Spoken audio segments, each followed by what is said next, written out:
क्या राखी, तुम भी पुराने जमाने की औरतों की तरह शुरू हो गई हो कि शादी से पहले घर से बाहर कदम नहीं रखना। अरे यार, जो मजा मेहंदी की रात को बाहर दोस्तों के साथ घूमने में है, वो भला घर में बैठकर बड़ी उम्र की औरतों की नसीहत भरी बातें सुनने में थोड़ी है। मैं कुछ नहीं जानता, बस तुम कल रात 2 बजे तक छत पर आ जाना और फिर वहीं से दीवार फांद कर हम सब लड़कियां तुम्हें मेरे ही छत पर मिल जाएंगे। वहीं से हम गाड़ी में बाहर जाएंगे, आइसक्रीम खाएंगे और खूब एंजॉय करेंगे ताकि ये रात हमारे लिए यादगार रहे। मेरी सहेली शालिनी मेरी सहेली ही नहीं बल्कि मेरी कजिन भी थी। पूरा बचपन हमारा एक साथ ही गुजरा था। मोहल्ले में रहने वाली बाकी सारी लड़कियां भी आपस में बहुत अच्छी दोस्त थी। उनमें से कुछ की शादियां भी हो चुकी थी और जिसकी भी शादी होती थी, हम मेहंदी की रात ऐसे ही उसे अपने साथ ले जाते, आइसक्रीम खाते और खूब ढेर सारी मस्ती करके वापस आ जाते थे ताकि यह रात हमें हमेशा याद रहे। लेकिन मेरी फैमिली बहुत ज़्यादा एडवांस सोच नहीं रखती थी, इसलिए मेरी माँ ने तो शादी के 15 दिन पहले ही मुझ पर पाबंदियाँ लगा दी थी कि खबरदार, जो तुमने बाहर जाने का नाम भी लिया, ये सब शादी से पहले ठीक नहीं होता। बल्कि मेरी माँ ने तो मुझे कमरे से भी बाहर नहीं निकलने दिया था। रोजाना मेरी सहेलियां और शालिनी शाम को आ जाती और हम ढोलक बजाते, गाने गाते, खूब शोर शराबा करते। वो मुझे मेरे होने वाले पति ऋषभ के नाम से खूब तंग करती थी। मेरी शादी अनजान लोगों में हो रही थी। ऋषभ मेरे लिए बिल्कुल अनजान था और उसके घरवाले भी। शादी को अभी 10 दिन बाकी थे कि मेरी सास ने आकर कह दिया कि उनके यहाँ मेहंदी की रस्म नहीं की जाती। वो लोग इस रस्म को सही नहीं मानते क्योंकि इस रीज में लड़के लड़कियों को बेहुदा डांस होता है जो उन्हें पसंद नहीं। हालांकि मैं अपने घर में सबसे छोटी थी, इसलिए बड़े सब बहन भाइयों ने यही कहा कि हमने राखी की शादी पर अपने सारे अरमान पूरे करने हैं और मैं भी यही सोचती थी कि शादी तो एक ही बार होती है, मैं क्यों भला अपनी शादी का मजा किरकिरा करूं। इसलिए मेहंदी पर सिर्फ हमारे घर के ही मेहमान इकट्ठे हुए थे। लड़के वालों की तरफ से किसी ने भी नहीं आना था। इसलिए मेरी माँ ने कहा मेहंदी की रस्म सुबह 8 बजे से पहले ही कर ली जाए। रात के 2 बज रहे थे और मैं शालिनी को समझा समझा कर थक गई थी कि मेरी माँ ने तो कमरे से बाहर निकलने पर भी मेरी पाबंदी लगा दी है, तो मुझे कैसे बाहर लेकर जाओगी। लेकिन वो कहने लगी तुम सब कुछ मेरे ऊपर छोड़ दो, तुम्हारी मेहंदी के जोड़े में ही हम तुम्हें बाहर लेकर जाएंगे और आइसक्रीम भी खाएंगे। तुम बेफिक्र रहो, तुम रात के 2 बजे छत पर आ जाना। और फिर यही हुआ था। घर पर हंगामा रात के 1 बजे तक जारी रहा। उसके बाद सभी थक थक कर अपने कमरे में जाकर गहरी नींद सो चुके थे। जैसे ही रात के 2 बजे शालिनी की कॉल आ गई कि हम सब लड़कियां छत पर मौजूद हैं, बस तुम जल्दी से ऊपर आओ। शालिनी मेरे चाचा की लड़की थी और उसका घर मेरे घर के बराबर ही था। मैंने उस वक्त मेहंदी का लहंगा पहन रखा था। फूलों का जेवर तक मुझे उतारने की अनुमति नहीं दी थी। मेरी हमजोली कहने लगी सजी संवरी ही आना, हल्का फुल्का मेकअप भी मैंने कर रखा था। मैंने अपने कमरे का दरवाजा खोला तो सन्नाटा छाया हुआ था। सब लोग थक चुके थे, इसलिए सो रहे थे। मैं दबे कदमों से चलती हुई धीरे धीरे सीढ़ियाँ चढ़ती हुई जैसे ही छत पर पहुंची, मेरी सारी सहेलियां छत पर पहले से मौजूद थी। मुझे देखकर दबी दबी हंसी हंसने लगी। मैंने घबराकर अपने होठों पर उंगली रखी और उन्हें चुप करने का इशारा किया। फिर से लहंगे में दीवार कूदकर मैं शालिनी की छत पर आ गई थी। वहीं से हम धीरे से सीढ़ियाँ उतरते हुए नीचे आ गए। शालिनी की छत की सीढ़ियाँ बाहर आंगन में जाती थी, घर के अंदरूनी हिस्से में नहीं। वहीं से मेन गेट करीब था। गाड़ी पहले ही शालिनी ने मेरे दरवाजे पर खड़ी कर ली थी। हम बिल्कुल सावधानी से कदम उठाते हुए मेन गेट तक पहुंचे थे। मेन गेट की चाबी शालिनी के पास मौजूद थी। हम अगले ही पल गाड़ी में बैठ चुके थे। गाड़ी की ड्राइविंग शालिनी ने ही की थी। हम 4 सहेलियां थे। मुझे शालिनी ने अपने साथ आगे फ्रंट सीट पर बिठा लिया था। रात के 2 बजे हमारी गलियों में तो सन्नाटा मचा हुआ था, लेकिन बाजार खुले हुए थे और शहर में तो वैसे भी देर तक बाजार खुले ही रहती है। हम लोग मार्केट में पहुंचे तो ज़्यादातर दुकानें बंद हो चुकी थी, बस कुछ ही दुकानें खुली हुई थी। एक आइसक्रीम की दुकान पर जब हम दाखिल हुए तो वो कहने लगा देखिए टाइम ख़त्म हो चुका है, इसलिए हम माफ़ी मांगते हैं, आप लोग यहाँ से जा सकती हैं। लेकिन हमने उस दुकान वाले की विनती की कि प्लीज़ हमें आइसक्रीम खाने दो। शालिनी कहने लगी हमारा नहीं तो दुल्हन का ही ख्याल कर लो, जो घर वालों से छुपकर आइसक्रीम खाने आई है। इस बात पर सभी लड़कियां हंसने लगी थी। दुकान वाला भी मुस्कुराने लगा। अच्छा चलो आ जाओ। अंदर पूरा दुकान खाली था सिवाय एक टेबल के। वहाँ पर एक नौजवान लड़का ढेर सारी आइसक्रीम अपने सामने रखे खा रहा था। जब हम अंदर दाखिल हुए तब हमने उसे देखा था। उस लड़के की नज़र मुझ पर ही टिकी हुई थी क्योंकि मैंने मेहंदी का लहंगा पहन रखा था। जो अच्छा खासा फैंसी भी था। बाकी लड़कियों ने तो साधारण से कपड़े ही पहने हुए थे। हम टेबल पर जाकर बैठ गए। वह लड़का लगातार मुझे ही देखे जा रहा था। आइसक्रीम जैसे तैसे ख़त्म हुई तो मैंने शालिनी से कहा, चलो यहाँ से, क्योंकि मुझे बेहद बेचैनी हो रही थी। इससे पहले कि हम आइसक्रीम दुकान से बाहर जाते, वो लड़का भी उठा था और मेन दरवाजे के पास चला गया और वहाँ खड़ा हो गया। हम अभी अपनी कुर्सियों से उठ भी नहीं पाए थे जब उसने मेन गेट के पास खड़े होकर आइसक्रीम वाले को गुस्से से पुकारा। कहने लगा, बाहर निकलो, दुकान का शटर बंद कर दो। यह सुनकर तो हम सब लड़कियों की जान निकल गई थी। साथ ही उस लड़के ने अपनी जेब से पिस्तौल भी निकाली थी। यह देखकर हम सब के रंग उड़ गए थे। हम सब लड़कियां फौरन आइसक्रीम पार्लर के मेन दरवाजे पर चले गए। हमें लगा आदमी शायद दुकान वाले से कोई दुश्मनी निकालने आया है, इसलिए हमारा यहाँ से जल्द निकल जाना बेहतर है। हमने कहा, हमें यहाँ से बाहर जाना है। वो लड़का मेरी तरफ बढ़ा और कहने लगा, ऐसे कैसे जाने दूँ तुम्हें? तुम्हारे हुस्न ने तो मेरे होश उड़ा दिए हैं। क्या कमाल लग रही हो। यह सुनकर मेरा दिल धड़कना भूल गया था। यह कहने के बाद उसने आइसक्रीम पार्लर के मालिक से कहा कि तुम बाहर जाकर शटर बंद करते हो या फिर मैं तुम्हारा भेजा खोल दूं। उसने अपने पिस्तौल को आइसक्रीम पार्लर के मालिक की तरफ तान कर कहा था। आइसक्रीम वाला डर गया। मेरी दोस्त भी घबरा गई थी। मेरा तो ये हाल था कि मैं तो रोने को थी। मैंने कुछ संभल कर कहा, तुम जानते नहीं हो कि मेरा भाई पुलिस में है। छोड़ दो मुझे, वरना मैं तुम्हें छोड़ूंगी नहीं, पुलिस के हवाले कर दूंगी। मुझे यही बहाना उस वक्त ठीक लगा था। यह सुनकर वो नौजवान हैरत से मुझे देखने लगा। कहने लगा, अच्छा तो तुम मुझे पुलिस के हवाले कर दोगी? उसने मुझे बाजू से पकड़कर पीछे किया और दरवाजे से हट गया। उस दुकानदार से कहने लगा, जाओ वहाँ और जो कहा है वो करो। फिर मेरे दोस्तों से कहने लगा, सामने टेबल पर बैठ जाओ। अपनी इस खूबसूरत सहेली को अपने साथ लेकर जाना चाहती हो ना? इसकी शादी है ना, इसे मैं बताता हूँ कि शादी वाले दिन सुहागरात कैसे मनाई जाती है। यह सुनकर मेरी जान लबों पर आई थी। मेरी दोस्त भी उससे कहने लगी कि भगवान के लिए हमें जाने दो, हम तुम्हें अपना मोबाइल और पर्स में जितने भी पैसे हैं वो सब देने को तैयार हैं। वह कहने लगा, पैसा नहीं चाहिए, यह लड़की चाहिए। मैंने उसके सामने हाथ जोड़ दिए। मैंने कहा, मुझे जाने दो, तुम्हें भगवान का डर नहीं है जो तुम यह पाप कर रहे हो। देखो, मुझे बर्बाद मत करो, मेरी शादी होने वाली है। यह सुनकर हंसने लगा। क्यों, क्या हुआ? पति डीएसपी नहीं है, मुझे जेल की सलाखों के पीछे नहीं कर पाओगी। वह यह कदम मेरी तरफ बढ़ा रहा था और मैं डर के मारे कांप रही थी। कहने लगा, अब तो मुझे जेल हो गई है। मैं भी देखना चाहता हूँ यह लड़की मुझे कैसे पुलिस तक पहुँचाती है। मैं इसे किसी भी कीमत पर नहीं छोड़ूंगा। जब दुकान का शटर बंद हुआ था, मेरी दोस्त हाथ जोड़कर उस लड़के से कहने लगी, हमें जाने दो। तो उसने बंदूक उनकी तरफ तानी और कहने लगा, ज़्यादा बकवास की ना तो तुम लोगों को गोली मार दूंगा। चुपचाप जाओ और टेबल पर बैठ जाओ। वो तीनों चुपचाप कोने में बने केबिन में चली गई थी। वो लड़का मेरी तरफ बढ़ रहा था। मैंने कुर्सी उठाई और उसको मारने की कोशिश करने लगी, लेकिन उसने कुर्सी को पकड़कर एक तरफ फेंक दिया। कहने लगा, तुमने कोई भी बदतमीजी करने की कोशिश की तो याद रखना, तुम्हारी इज्जत की अर्थी निकाल कर रख दूंगा। तुम्हें सुबह होने से पहले नहीं छोड़ूंगा। अगर तुमने मेरी बात मान ली तो मैं तुम्हें जल्द ही छोड़ दूंगा और तुम वापस अपने घर चले जाना और शादी मनाना।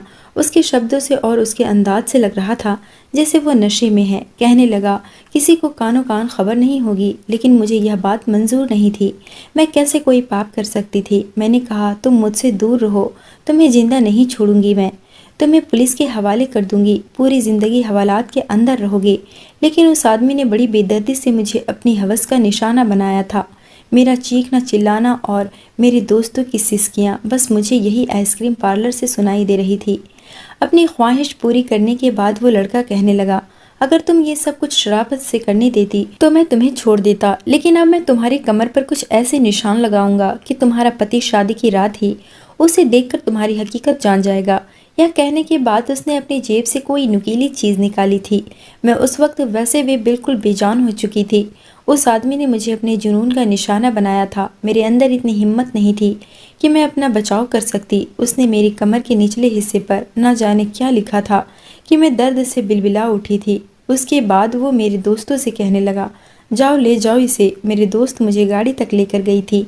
मुझे यहाँ आने पर अब पछतावा हो रहा था। काश कि मैंने अपनी माँ की बात ना टाली होती, अपने दोस्तों की बात ना मानती, रात के समय अपनी मेहंदी के जोड़े में बाहर न जाती। मेरी दोस्त भी बुरी तरह रो रही थी और मुझसे माफ़ी मांग रही थी, लेकिन मैं चुपचाप गुमसुम बैठी हुई थी। अब सुबह के 4:30 बज चुके थे। शालिनी की छत से ही मैं अपनी छत पर गई और अपने कमरे में आ गई और अपनी किस्मत पर फूट फूट कर रोने लगी। मेरे दिल से अब उस लड़के के लिए बद्दुआएं निकल रही थी, लेकिन कसूर तो मेरा भी था। मुझे उस समय जाना ही नहीं चाहिए था। सुबह तक मुझे तेज बुखार हो चुका था। मेरी माँ से सब देखकर परेशान हो गई। मैं बुखार से तड़प रही थी। यह दिन मेरे बड़े ही तकलीफ में गुजरे थे। शालिनी ने कहा था कि तुम किसी से कुछ मत कहना, किसी को कुछ भी पता नहीं चलेगा, और वैसे भी कुछ ही दिन में तुम्हारी शादी हो जाएगी। लेकिन भला मैं यह बात अपने पति से कैसे छुपा सकती थी? और फिर मेरी इज्जत तो दागदार करने के बाद उस आदमी ने न जाने मेरी कमर पर क्या लिखा था कि मेरा पति शादी की पहली रात ही मेरी हकीकत जान जाता। मेरी शादी होने वाली थी, लेकिन मेरी रंगत बिल्कुल पीली पड़ चुकी थी। मैं हर वक्त रोती रहती थी। मेरी माँ मुझसे मेरे रोने की वजह पूछती थी। मैं कह देती थी कि आप लोगों से जुदा होने का गम है, लेकिन गम तो कुछ और ही था। मैं जानती थी अगर मेरे पति को पहली रात ही पता चल गया तो वो मुझे तलाक दे देगा। फिर मैं अपने घर वालों को क्या जबान दूंगी? मेरे घर वाले मुझे ही भला बुरा कहेंगे कि तुमने हमारी नाक कटा दी, हमारी इजाज़त के बगैर रात को क्यों गई। हालांकि मेरे दोस्तों का यही प्रोग्राम रहा कि शादी के बाद भी वह रोजाना आती और मेरा दिल बहलाने की कोशिश करती। कहती किसी को शक नहीं होगा, लेकिन सन्नाटा तो मेरे दिल के अंदर था जो किसी भी पल कम नहीं होता था। उस लड़के के लिए मेरे दिल से हर पल बद्दुआ निकला करती थी। भगवान करे वो मर जाए या उसके साथ कुछ ऐसा हो कि वह पूरी जिंदगी तड़पता रहे, रोए, मौत मांगे, लेकिन उसे मौत भी ना मिले। मैं जितनी बद्दुआ उसे दे सकती थी दे रही थी। उस लड़के ने मेरी जिंदगी बर्बाद करके रख दी थी। मैं जानती थी कि मेरी शादी का अंजाम क्या होने वाला है। जैसे जैसे मेरी शादी के दिन करीब आ रहे थे, मुझ पर एक डर सवार था। शादी के दिन भी मैं दुल्हन बनी बैठी थी, लेकिन डर के मारे कांप रही थी। सब लोग हंस रहे थे, बातें कर रहे थे, मेरी तारीफें कर रहे थे, लेकिन मैं चुप थी। हालांकि मैंने ऋषभ को पहले नहीं देखा था, बस एक बार उसकी तस्वीर देखी थी। शादी से कुछ दिन पहले तक मुझे अपने पति को देखने का बहुत शौक था।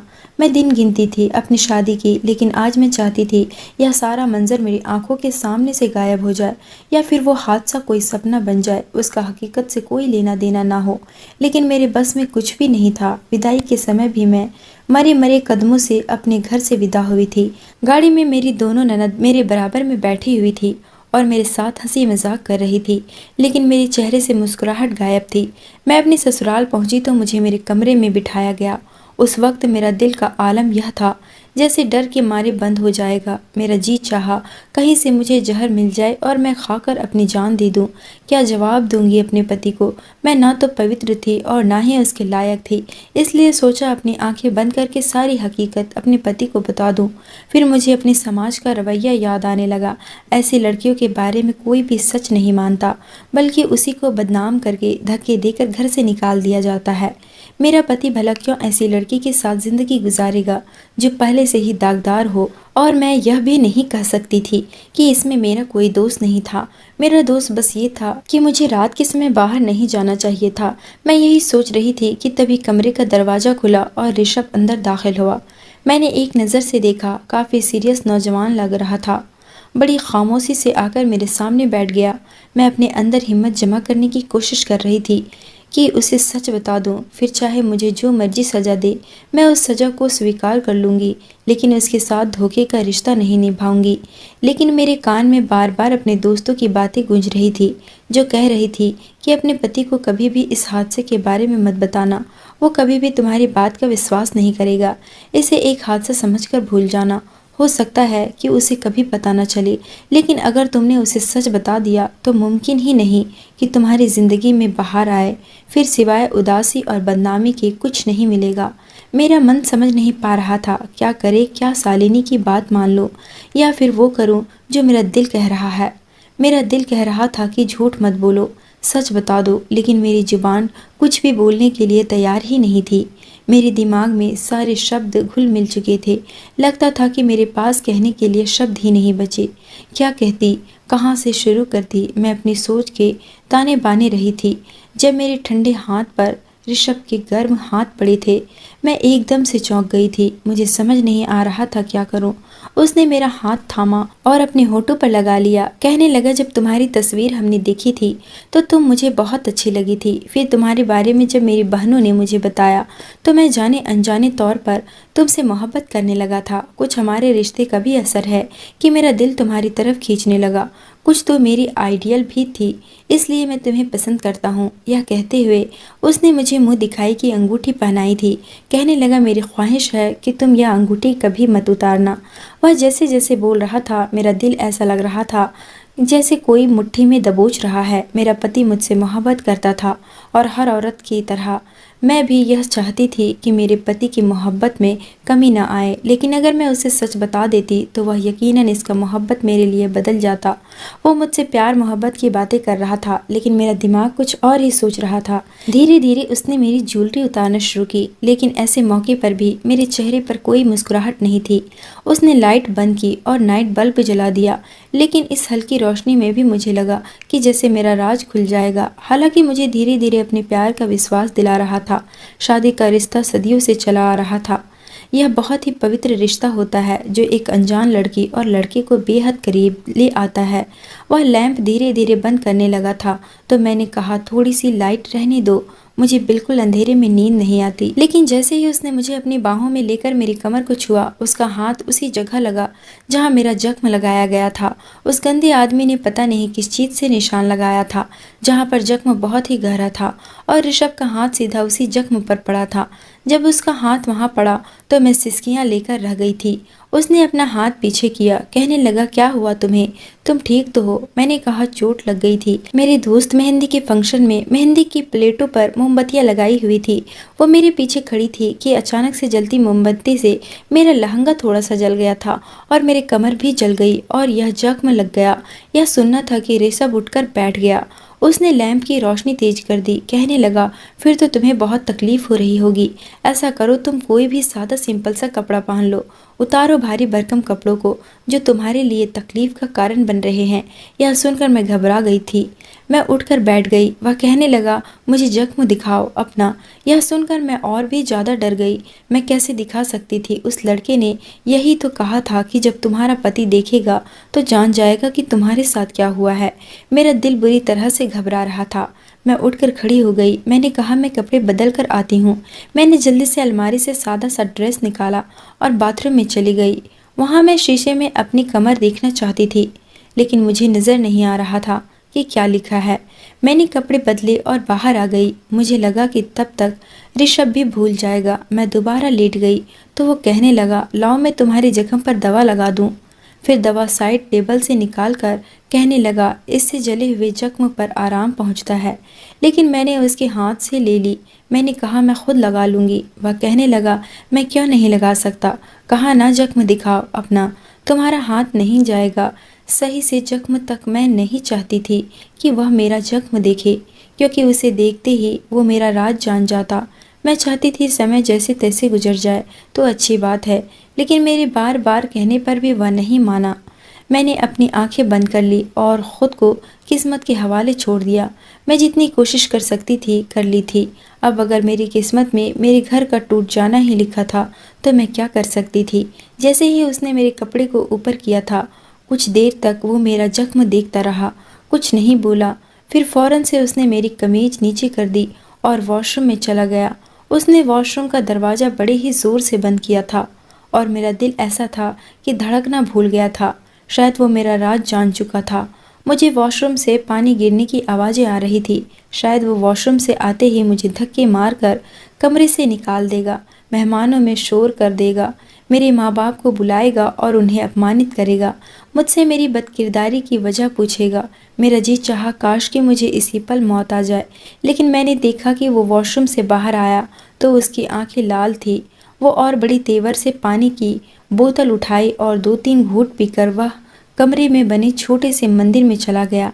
मेरा दिल अभी डर के मारे कांप रहा था कि पता नहीं आगे क्या होने वाला है। लेकिन मैं हैरान तो उस वक्त हुई जब मुझे मंदिर से रोने की आवाज़ें आने लगी। ऋषभ रो रहा था और रोते हुए कह रहा था, भगवान तेरा लाख लाख धन्यवाद है। यह सुनकर मेरा तो दिमाग चकराने लगा। वो किस बात का धन्यवाद कर रहा था? मुझे तो लगा था कि ये सब देखकर वो मुझे घर से निकाल देगा, लेकिन वो तो शायद उसने किसी और बात का धन्यवाद किया होगा।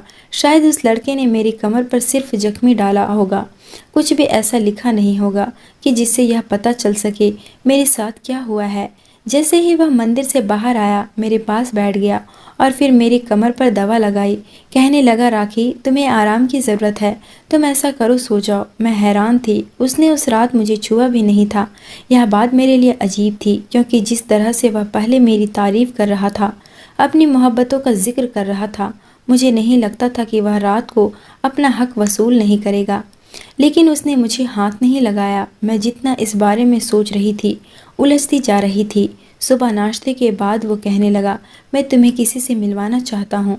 फिर वो मुझे ऊपर ले गया। एक कमरा था जो बंद था। उसने हल्की सी दस्तक दी। अंदर से आवाज आई, कौन है? ऋषभ कहने लगा, मैं हूँ। ऋषभ, वीरे दरवाजा खोलो। अंदर से आवाज आई, आ जाओ ना यार, दरवाजा खुला है। जैसे ही मैंने दरवाजा खोला, मुझे ऐसा लगा कि जैसे जमीन फट गई हो और मैं उसके अंदर चली गई हूँ। मुझ पर जैसे कयामत टूटी थी, क्योंकि सामने तो वही लड़का व्हील चेयर पर बैठा हुआ था। जितना उसे देखकर मैं हैरान थी, उतना ही वह लड़का मुझे देखकर हैरान था। मेरा दिल तो यह था कि धड़कना भूल गया था। मैं फौरन से पलट गई। मैं बाहर जाने लगी जब ऋषभ मेरा बाजू पकड़ा और कहने लगा, यह मेरा छोटा भाई है, मिलोगी नहीं? यह सुनकर तो मुझ पर जैसे कयामत टूटी थी। वह फटी फटी आंखों से मुझे देख रहा था। यह कैसी आजमाइश थी मेरे लिए। मेरा घर तो शायद अब बर्बाद हो जाता। ऋषभ मुझे अंदर ले गया, कमरे का दरवाजा भी बंद कर दिया। वो लड़का मुझसे नजरें चुरा रहा था, मिलाता भी कैसे। उसके चेहरे से पसीना बहने लगा। ऋषभ मुझे उसके पास ले गया, उसके सामने रखे सोफे पर मुझे बैठने के लिए कहा और खुद भी बैठ गया और उस लड़के से पूछने लगा, वीरे, क्या यह वही लड़की है? यह सुनना था कि मेरी जान निकली थी। तो क्या ऋषभ ये सब जानता था? वीरे ने नज़र नहीं उठाई थी, हालांकि उसने अपना सर हिला करके इशारा किया था। साथ ही साथ वह फूट फूट कर रोने लगा। कहने लगा, मुझे माफ़ कर दो, मैंने तुम्हारे साथ बहुत बड़ा जुल्म किया था, लेकिन देखो मुझे इसकी कितनी बड़ी सज़ा मिली है। कहने लगा, उस रात मेरे दोस्तों ने मुझे शराब पिला दी थी और अगर मैं ऐसे ही घर चला जाता तो मेरी माँ को पता चल जाता, इसलिए मैं आइसक्रीम पार्लर पर जाकर ढेर सारी आइसक्रीम मंगाई और खाने लगा। लेकिन जब तुम्हें वहाँ अपने दोस्तों के साथ आते देखा तो तुम्हारे हुस्न को देखकर मुझ पर शैतान सवार हो गया था। मैं कभी कभी शराब पी लिया करता था, लेकिन मेरे घर वाले नहीं जानते थे, सिवाय ऋषभ भाई के, क्योंकि मैं उसे कुछ नहीं छिपाता था। वो मुझे हमेशा रोकता था कि यह मत किया करो। मैं कहता, छोड़ दूंगा, बस शौक है, कुछ साल अपना शौक पूरा करने के बाद छोड़ दूंगा। लेकिन तुम्हें देखने के बाद एक तो शराब का नशा, ऊपर से शैतान सवार, फिर तुम्हारी धमकियों ने मुझे और भी गुस्सा दिला दिया। मैं तुम्हें वहाँ आइसक्रीम पार्लर में बर्बाद करने के बाद जब अपनी बाइक पर सवार होकर घर आ रहा था तो रास्ते में मेरा एक्सीडेंट हो गया और मैं हमेशा हमेशा के लिए अपनी एक टांग खो चुका हूँ। यह कहकर वो फूट फूट कर रोने लगा और कहने लगा कि मुझे उस लड़की की बद्दुआ लग गई है। मैंने उसके साथ अच्छा नहीं किया। उस दिन उसकी शादी थी। अगर उसके पति ने सच जान लिया तो वो उसको छोड़ देगा, उसकी ज़िंदगी बर्बाद हो जाएगी। एक बार मेरी खातिर उस लड़की को ढूंढ लो। मैंने ऋषभ को बता रखा था कि मैंने उस लड़की के निचले हिस्से पर अपने नाम का पहला लेटर वी का निशान बना दिया है। मैं तो बस हैरान सी नज़रों से उसे देख रही थी। ऋषभ कहने लगा, राखी, जो कुछ हुआ उसमें तुम्हारा कोई दोष नहीं, वह बस एक हादसा था और तुम्हारे साथ गलत करने वाला मेरा ही बेगैरत भाई था। लेकिन यह मेरा भाई है, इसलिए उसे जान से भी नहीं मार सकता। वैसे भी यह आधा मर चुका है, सारी ज़िंदगी इसे अपाहिज बनकर गुजारनी है। अगले हफ्ते ही इसकी टांग का ऑपरेशन है और डॉक्टर्स इसकी टांग काट देंगे, क्योंकि पूरे पैर में इन्फेक्शन फैल चुका है। इसलिए मेरी तुमसे विनती है कि तुम इसे माफ़ कर दो। मैंने कहा, माफ़ कर दूँ? कैसे माफ़ कर दूँ? क्या माफ़ करना इतना आसान होता है? मैं फूट फूट कर रो रही थी। मैंने कहा, तुम्हें नहीं पता, इसने मेरी रूह तक को घायल किया है। मुझे पता होता कि तुम्हारा भाई है तो मैं तुमसे कभी भी शादी न करती।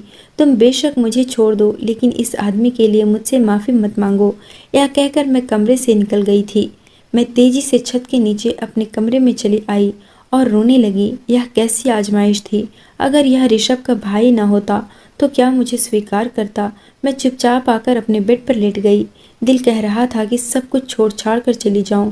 मैं रोज रोज उस आदमी की शक्ल नहीं देखना चाहती थी जिसने मेरे साथ यह जुल्म किया था, लेकिन दिमाग मुझे समझा रहा था कि जो कुछ हुआ उसे भूल जाओ और अपनी नई जिंदगी की शुरुआत करो। जब इस बात का खुलासा होगा तो तुम भी कसूरवार ठहरा ही जाओगी।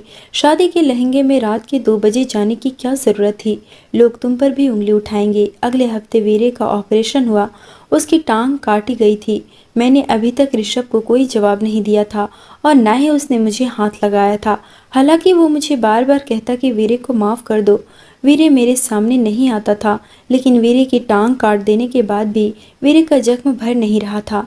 उसका इन्फेक्शन बढ़ता ही जा रहा था। डॉक्टर निराश थे, कहने लगे अगर इन्फेक्शन पूरे शरीर में फैल गया तो हम इसे बचा नहीं सकेंगे। उस दिन ऋषभ मेरे सामने हाथ जोड़कर बैठ गया। कहने लगा अगर तुम वीरे को माफ़ कर दोगी तो मुझे विश्वास है कि भगवान भी वीरे को माफ़ कर देगा और वो सही हो जाएगा। भगवान के लिए मेरे भाई को बचा लो। मैं जानता हूँ उसने तुम्हारे साथ गलत किया, लेकिन उसे उसकी सज़ा मिल चुकी है। अगर वह मर भी गया तो मरने के बाद भी उसकी आत्मा को चैन नहीं मिलेगा, हमेशा बेसुकून रहेगा, क्योंकि तुम उसे माफ़ नहीं करोगी तो मरने के बाद भी बेचैन ही रहेगा। अब मैं इतनी पत्थर दिल भी नहीं थी।